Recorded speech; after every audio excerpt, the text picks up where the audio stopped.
ओम शांति। आज बाबा मेरे लिए क्या कहा है? 17 अगस्त 2021 की साकार रूप से चले हुए प्यारे बाबा की मधुर महावाक्य। बाबा बोले, मीठे बच्चे, बाप और वर्षे को याद करने में तुम्हारी कमाई भी है तो तंदुरुस्ती भी है। तुम अमर बन जाते हो। प्रश्न: हृदय को शुद्ध बनाने की सहज युक्ति कौन सी है? उत्तर है, कहाँ भी रहो ट्रस्टी होकर रहो। हमेशा समझो हम शिव बाबा के भंडारे से खाते हैं।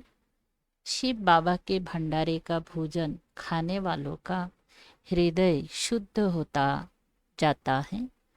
प्रवृत्ति में रहते अगर श्रीमत प्रमाण डायरेक्शन पर ट्रस्टी बनकर रहते तो वह भी शिव बाबा का भंडारा है, मन से सरेंडर है। ओम शांति। जन्म जन्मांतर आधा कल्प बच्चों ने सत्संग किए हैं। साधु संत पंडित आदि सब मनुष्य का सत्संग होता है। ये कोई भी मनुष्य का सत्संग नहीं। इसको कहा जाता है रूहानी सत्संग। सुप्रीम रूह रूहों के साथ रूह रिहान अर्थात सत्संग करते हैं। यहाँ तुम कोई मनुष्य से नहीं सुनते हो, ना देवताओं से सुनते हो। तुम सुनते हो भगवान से। भगवान को हमेशा निराकार कहा जाता है और भगवान आते ही तब है जब बच्चों को भगवान भगवती बनाने के लिए पढ़ाना है। भगवान और भगवती का पद सिवाय भगवान के कोई दे ना सके। तुम बच्चे जानते हो कल्प कल्प संगम युग होता है तो निराकार भगवान आकर हमको ज्ञान देते हैं। यह भी सिर्फ तुम ही समझते हो, दूसरा कोई मुश्किल समझ सके। शिव बाबा आते हैं जरूर, परंतु उनके बदले कृष्ण को गीता का भगवान कह दिया है तो जरूर सबकी बुद्धि में मनुष्य तन ही आता होगा। तुम ही देवी गुण वाले थे और अब आसुरी गुण वाले बने हो। फिर जब देवी गुण वाले बनते हो, देवी गुण वालों को ईश्वरीय संप्रदाय, आसुरी गुण वालों को आसुरी संप्रदाय कहा जाता है। अब निराकार बाप ने निराकार संप्रदाय अर्थात आत्माओं को पढ़ाते हैं। निराकार संप्रदाय हम सभी आत्माओं को बाबा पढ़ाते हैं, इसीलिए कहा जाता है ईश्वरीय संप्रदाय अथवा रूहानी संप्रदाय, जिन्हें रूहानी बाप आकर पढ़ाते हैं। अभी तुम रूह अभिमानी बनते हो, मतलब आत्मा अभिमानी बनते हैं ना? हम आत्मा हैं, बाप हमको पढ़ाते हैं, कहते हैं मुझे याद करो तो तुम्हारे विकर्म विनाश होंगे। रूहों को ही पढ़ाते हैं, वही नॉलेज फूल है। और ऋषि मुनि आदि तो सब नेति नेति कहते गए, अर्थात हम रूहों को नहीं जानते हैं, आत्मा को नहीं जानते हैं, सब नेति नेति कहते गए। जब तक वह ज्ञान सागर सन्मुख ना आवे तो ज्ञान कैसे समझावे। यह अच्छी रीति समझने की बातें हैं। हमको कोई मनुष्य नहीं पढ़ाते हैं, हमको बाप पढ़ाते हैं। वो है बेहद का बाप निराकार। यह भी बच्चों को समझाया है। साकार और निराकार दो बाप हर एक को होते हैं। एक रूहानी और दूसरा जिस्मानी। रूहानी बाप ही आकर रूहों को पावन बनाते हैं। तुम जानते हो हम पावन थे, पतित बने, फिर पतित से पावन कैसे बनते हैं। चित्र भी सामने है। बाबा राय देते हैं कि घड़ी घड़ी चक्र के सामने जाकर बैठो तो बुद्धि में सारा ज्ञान आ जाएगा कि हम अभी संगम युग पर बैठे हैं और सभी अपने को कलयुग में ही समझते हैं। कलयुग को घोर अंधियारा कहा जाता है। अभी तुम हो संगम पर, अभी तुमको रोशनी है। समझ आया है, ज्ञान आया है। सतयुग में फिर तुमको यह ज्ञान नहीं मिलता है। बाप जब आते हैं तभी घोर सजरा होता है। यह संगम युग है ही कल्याणकारी युग। इन जैसा युग कोई होता ही नहीं। जबकि बाप आते हैं, सतयुग को कल्याणकारी नहीं कहेंगे। वहाँ किसी का कल्याण नहीं होता है। कल्याण संगम पर ही होता है। सतयुग में तो है ही कल्याण। संगम पर कलयुग को,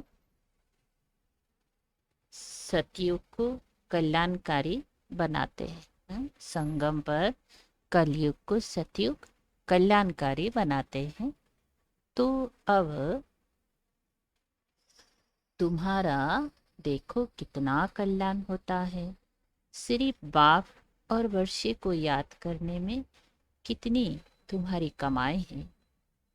कमाई की कमाई भी है और तंदुरुस्ती की तंदुरुस्ती भी है।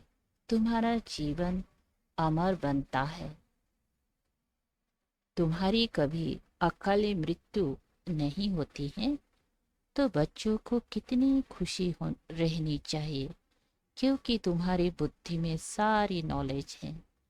यहाँ तुम बच्चे आते हो तो पुरुषार्थ कर म्यूजियम में चित्र पर समझाने के लायक बनना चाहिए। अपने को लायक बनाने के लिए 7-8 रोज बैठकर सीखो। प्रैक्टिस हुई, छठ भागा सर्विस पर। सर्विस करके फिर लौट आए। यह सीखना तो बहुत सहज है। चित्रों को सामने देखने से ही बुद्धि में आ जाता है कि हम संगम पर बैठे हैं।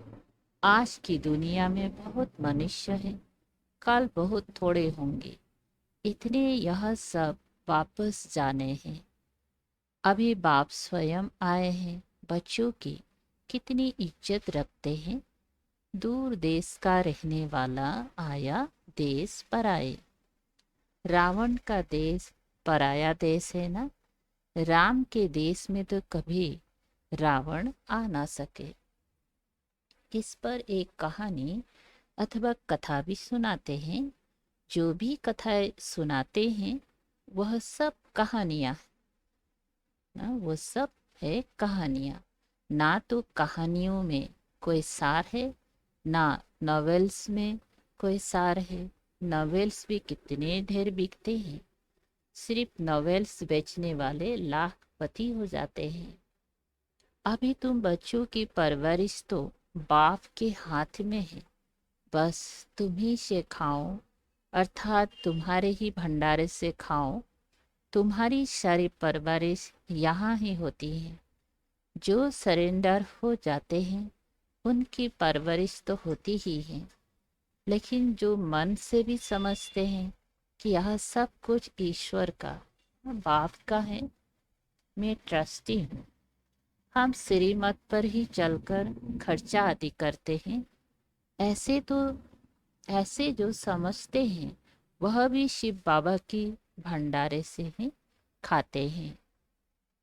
शिव बाबा के भंडारे से खाने से हृदय शुद्ध होता है। ऐसे नहीं कि वह शिव बाबा के भंडारे से नहीं खाते। बाप के डायरेक्शन पर चलने वाले भी जैसे कि बाप के भंडारे से खाते हैं। जिस भंडारे से खाया वह भंडारा भरपूर, काल कंटक दूर। उसके बाद तुम कभी भी अकाले मृत्यु को नहीं पाएंगे। इस समय ही शिव बाबा आते हैं, उनकी महिमा गाई हुई है। शिव जयंती भी मनाते हैं, परंतु उनका भंडारा कैसे होता है यह कोई भी नहीं जानते हैं। बाबा भी बरोबर आते हैं ना। बच्चे जो भी आते हैं उनको शिव बाबा के भंडारे से खाना मिलता है।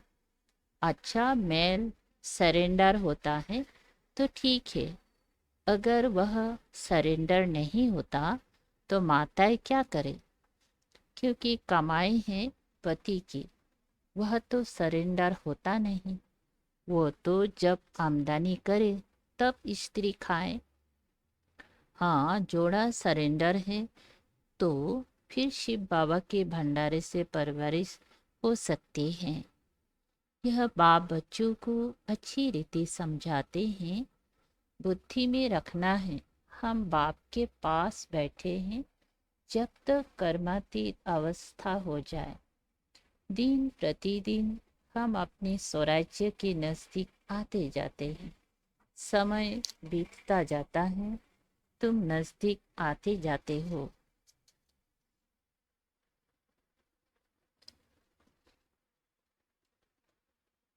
सतयुग के पहले बरस में अब कितने बरस कहेंगे, अब कितना नजदीक आ गए हैं। बाप कहते हैं, बच्चे अब तुम्हारा 84 का चक्र पूरा होता है। तुमने अब 84 जन्मों के चक्र को जाना है।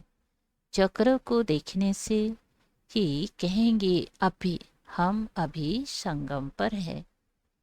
इस तरफ है कलयुग, उस तरफ है सतयुग। कल हम अपनी सुख धाम में होंगे। दुनिया को पता नहीं है, वह तो बिल्कुल ही घोर अंधियारा में है। तुम बच्चों को बहुत खुशी होनी चाहिए। बेहद के बाप से हम 21 जन्मों की कमाई करते हैं। क्यों खुशी होनी चाहिए? बोलते तुम बच्चों को बहुत खुशी होनी चाहिए। क्यों? क्योंकि बेहद के बाप से हमें 21 जन्मों की कमाई हो रहा है। सदा सुख का वर्षा पा रहे हैं, यह खुशी रहती है। स्वर्गवासी बनना यह तुम्हारे ही तकदीर में है। स्वर्ग एक वंडरफुल चीज है, जैसे 7 वंडर्स दिखाते हैं, है ना। ये तो सबसे बड़ा वंडर है। चित्र भी है वंडरफुल स्वर्ग के। यह लक्ष्मी नारायण स्वर्ग के मालिक थे, इसीलिए बाबा ने लिखा था, ऊपर में सूर्यवंशी का लिखो, उसके नीचे चंद्रवंशी का लिखो, तो आधा कल्प पूरा हो जाएगा। सूर्यवंशी चंद्रवंशी 1250 बरस, तो फिर लाखों बरस की तो बात ही उड़ जाए। वहाँ बाहुबल में कितना खर्चा होता है, यहाँ शुरू से लेकर अंत तक कुछ भी खर्चा नहीं होता है। ये तो बाप और बच्चों का हिसाब है, खर्चे की बात ही नहीं। यहाँ बच्चे आकर रिफ्रेश हो, इसीलिए मकान आदि बनाते हैं। बच्चों का ही पैसा है, सो भी कितने दिन तो पास हो गए, बाकी थोड़े दिन हैं, खर्चा कुछ भी नहीं। तुम जीवन मुक्ति पाते हो बिगर कौड़ी खर्चे। इसमें सिर्फ मेहनत की बात है। भगवान को तो सब भक्त याद करते हैं, परंतु यह नहीं जानते कि भगवान कौन है। भगवान को ना जानने के कारण बहुतों को भगवान मान लेते हैं। अब तुम बच्चों को सच्चे बाप का परिचय देना है। बाबा ने कितनी बार समझाया है, बड़े बड़े चित्र मुख्य स्थानों पर लगाओ, जैसे एरोड्रम। एरोड्रम वाले क्या लेंगे, उनको समझाओ, ये तो सब मनुष्यों के कल्याण के लिए हैं। इनको समझने से ही मनुष्य बाप से वर्षा ले विश्व का मालिक बन सकते हैं। मुख्य है दिल्ली। दिल्ली कैपिटल है ना, वहाँ सब इकट्ठे होते हैं। वहाँ टीन पर ऐसे बड़े बड़े चित्र हो। मुख्य है ही त्रिमूर्ति, गोला और झाड़। यह सीढ़ी तो कमाल की है। इसमें विनाश आदि भी अच्छी रीति लिखा हुआ है। और पतित पावन परम पिता परमात्मा है, वह पानी की गंगा है, जांच करो। ब्रह्मा कुमार कुमारियां पूछते हैं, ईश्वर सर्वव्यापी है, वह एक निराकार परम पिता परमात्मा है। बाप से तो बच्चों को वर्षा मिलता है। मुख्य है ही यह चित्र। त्रिमूर्ति का चित्र भी बहुत बहुत वैल्यूबल है। ब्रह्मा द्वारा विष्णुपुरी की स्थापना होती है, फिर वही पालना भी करेंगे। बच्चों को अथाह खुशी रहनी चाहिए। बेहद का बाबा हमको पढ़ाते हैं स्वर्ग का मालिक बनाने के लिए। बाबा आकर स्वर्ग की स्थापना और नरक का विनाश कराते हैं। इसीलिए महाभारत लड़ाई भी साथ में है। हर 5000 बरस बाद यह चक्र फिरता है। बाप भी कल्प कल्प कल्प के संगम युगे आते हैं। गीता में उन्होंने फिर युगे युगे लिख दिया है। सो भी 5 युग है। 5 बार आए, फिर 24 अवतार, फलाना अवतार क्यों लिख दिया है? मनुष्य कितनी यज्ञ तप तीर्थ आदि करते हैं, समझते हैं यह सब रास्ता भगवान से मिलने के हैं। परंतु भगवान के पास तो कोई भी जा नहीं सकते। आधा कल्प कितना माथा मारा है, जन्म जन्मांतर फेरे लगाए, यह क्या किया? यह किया फिर भी बाप नहीं मिला। अभी बाप तुम बच्चों के कितनी नजदीक है, तुमसे बात कर रहे हैं, तुमको समझा रहे हैं। तुम समझते हो कल्प कल्प हूबहू हम ऐसे मिलते हैं। जो कुछ बीता कल्प कल्प होगा वही दादा वही दादा जौहरी होगा। फिर उसमें ही बाबा प्रवेश करेंगे। फिर वही बच्चे आकर बाप के बनेंगे और फिर से स्वर्ग का बरसा लेंगी। यह बाप का तो बच्चों के साथ अनादि अविनाशी पाठ कल्प कल्प ऐसा ही रिपीट होता रहता है। अच्छा, मीठे मीठे सिकल दे बच्चों प्रति मात पिता बाप दादा का याद प्यार और गुड मॉर्निंग। रूहानी बाप की रूहानी बच्चों को नमस्ते। हम रूहानी बच्चों की रूहानी बाप दादा को याद प्यार गुड मॉर्निंग और नमस्ते नमस्ते। शुक्रिया बाबा। धारणा के लिए सार है। 1 नंबर, यह कल्याणकारी संगम युग है। इसमें हर बात में कल्याण है, कमाई ही कमाई है। बाप और वर्षे को याद कर 21 जन्मों के लिए जीवन को अमर बनाना है।